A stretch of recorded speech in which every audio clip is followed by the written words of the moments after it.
Bonjour à tous, donc aujourd'hui nous allons voir comment ajouter des cooldowns à nos commandes. C'est parti.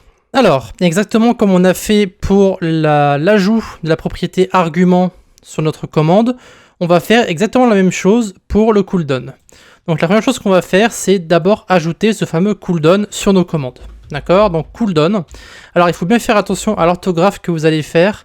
N'oubliez pas de... Si vous mettez un S, il faudra aussi modifier mon code dans le fichier principal. Si vous ne savez pas trop ce que vous faites, que vous découvrez petit à petit, mettez le même code que moi. D'accord? Donc ici, on va mettre un cooldown de 10 secondes et on va faire pareil pour ici. On va mettre cooldown 10 secondes. Donc ici, ce temps-là est en secondes, hein, évidemment. Maintenant, pour le cooldown, évidemment, il y a plusieurs choses à prendre en compte. Il faut prendre en compte l'utilisateur. Quel utilisateur va taper la commande? Sur quelle commande s'ajoute ce cooldown? Et combien de temps il reste sur ce cooldown par rapport à l'utilisateur. Donc, pour faire ça, on va devoir créer une nouvelle collection.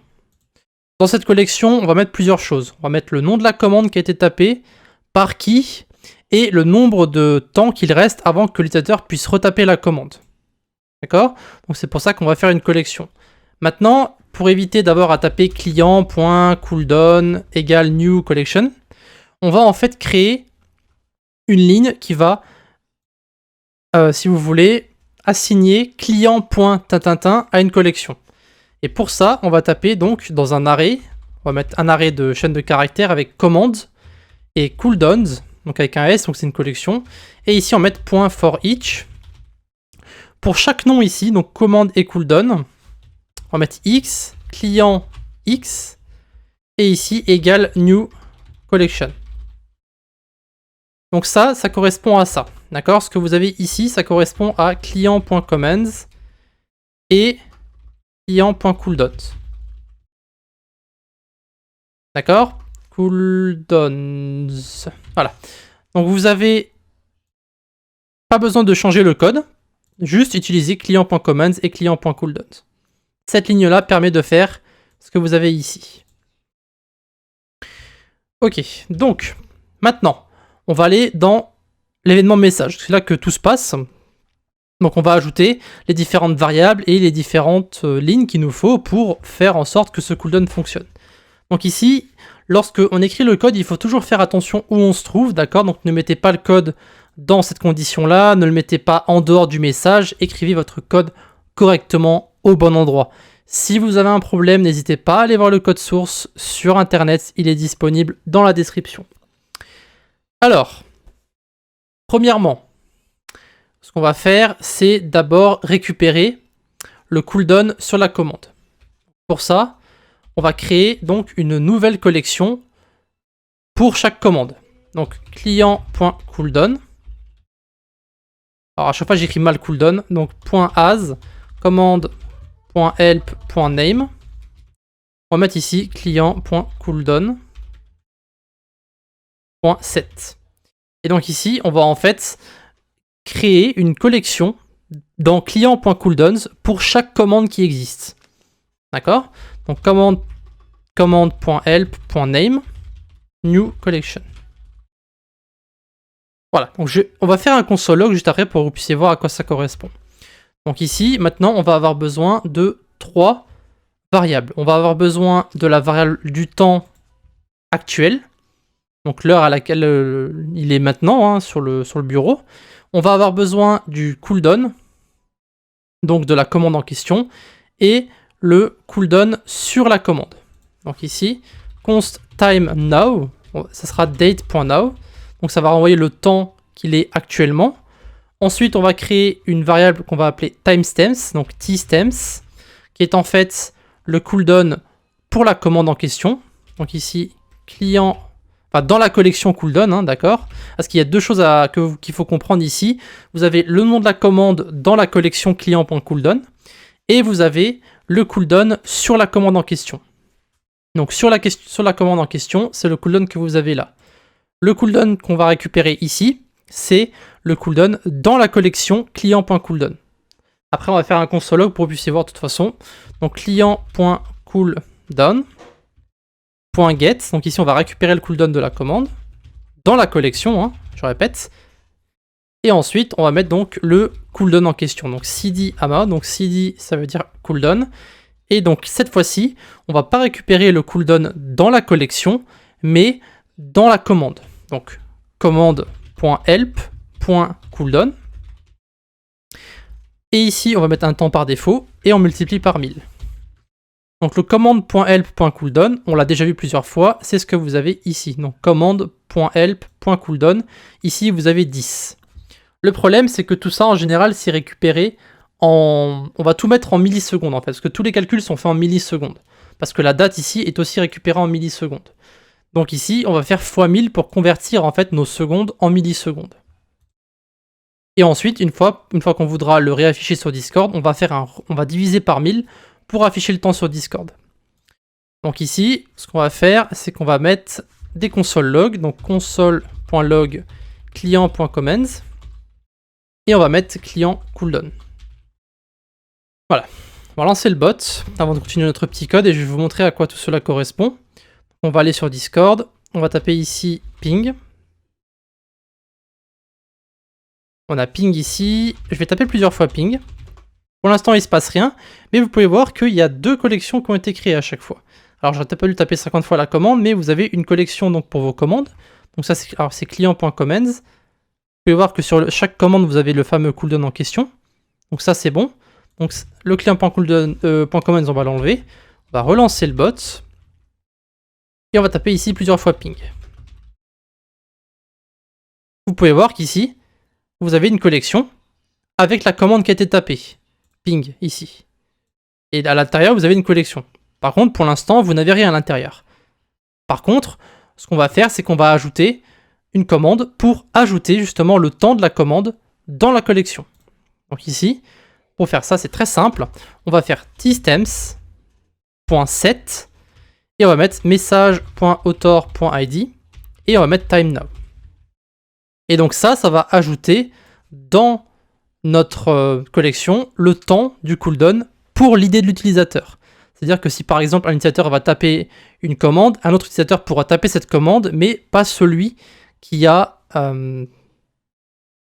tapé plusieurs fois la commande. Donc pour l'instant ça va rien faire, vous allez juste voir que ça va l'ajouter dans la collection. Donc ici je vais taper ping plusieurs fois. Vous pouvez voir qu'ici maintenant on a l'idée de l'utilisateur et le temps il reste avant que le cooldown soit terminé. Donc ça, c'est le temps, d'accord, avant que je puisse retaper ma commande.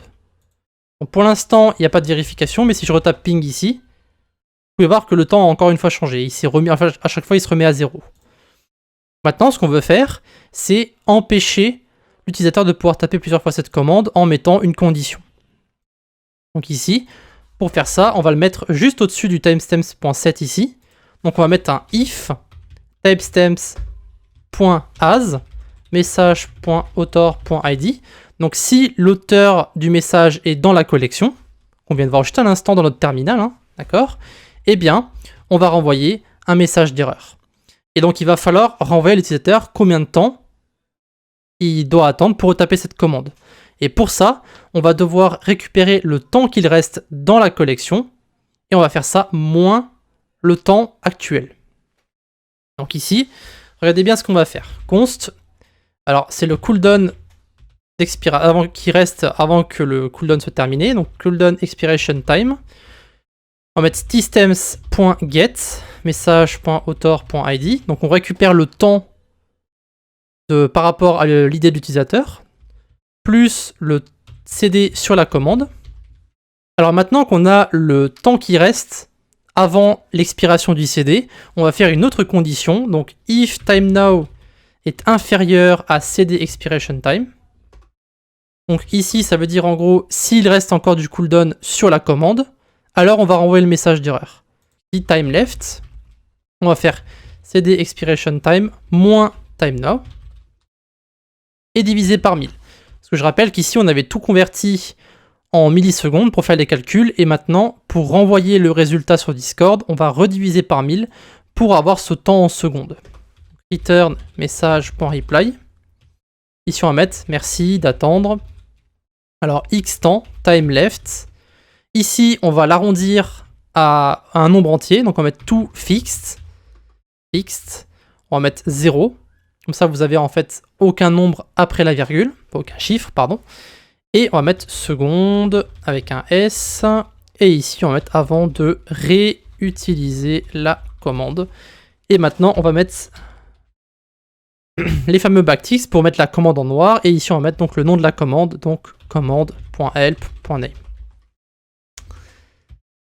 Voilà. Alors, ici, regardez bien ce qui va se passer.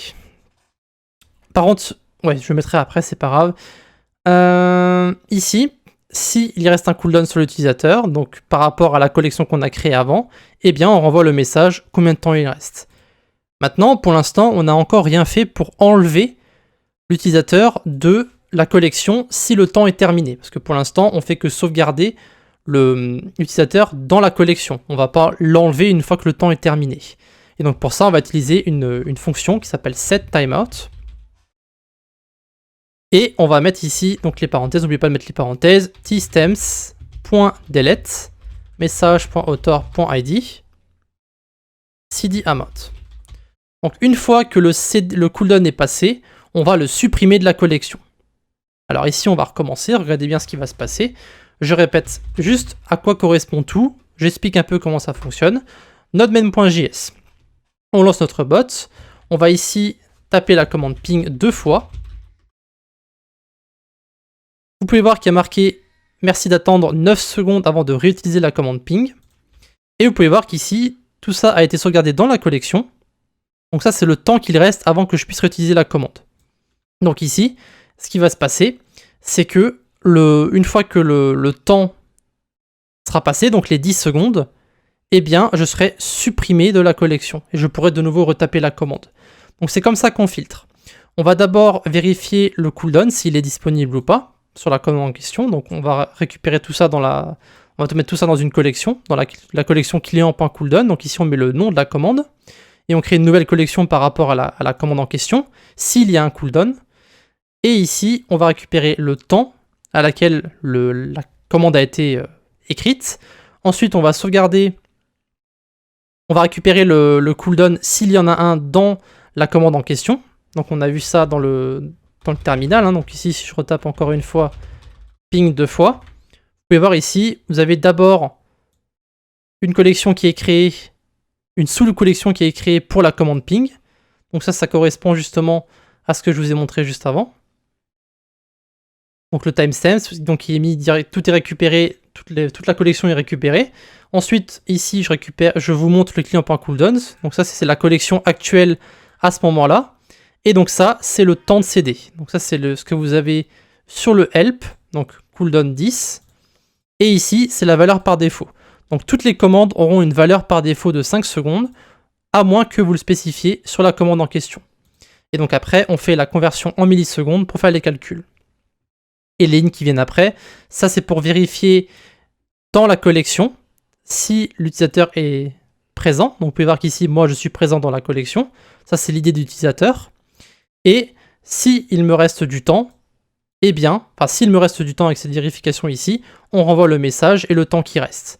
Et le temps qui reste est en fait calculé par rapport au temps qu'il est maintenant et au temps qui reste sur le CD. Et après, eh bien ici, si je ne suis pas dans la collection, eh bien je serai sauvegardé dedans avec cette commande-là. Et après, une fois que le temps sera passé, eh bien ici, le setTimeout va m'enlever automatiquement de la collection. Donc cette ligne que vous avez ici ne va pas s'activer si vous n'êtes pas dans la collection. Et vu que vous n'êtes pas dans la collection, on va passer de cette ligne-là à cette ligne-là. Cette ligne-là va vous sauvegarder dans la collection. Ok. Et après, si vous essayez de retaper la commande, eh bien, au lieu de passer directement à la ligne ici et de re-sauvegarder votre temps, vous serez automatiquement arrêté à cette condition-là, qui va renvoyer le message qui reste avant que vous puissiez retaper la commande.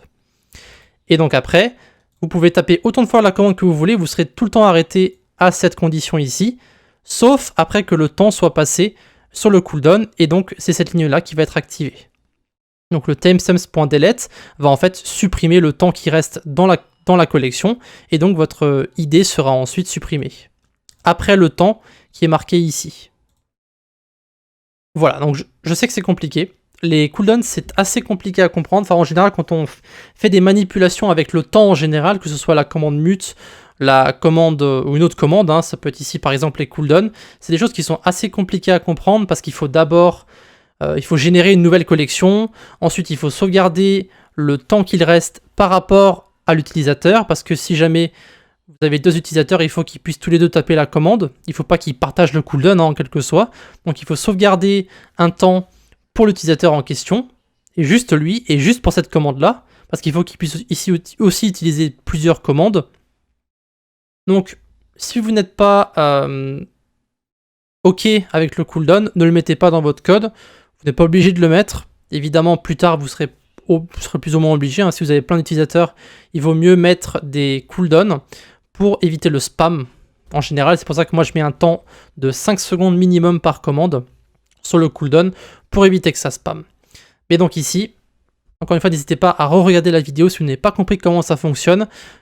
Autrement, ne le mettez tout simplement pas dans votre code. Voilà. Donc maintenant, on va parler des alias. À de suite.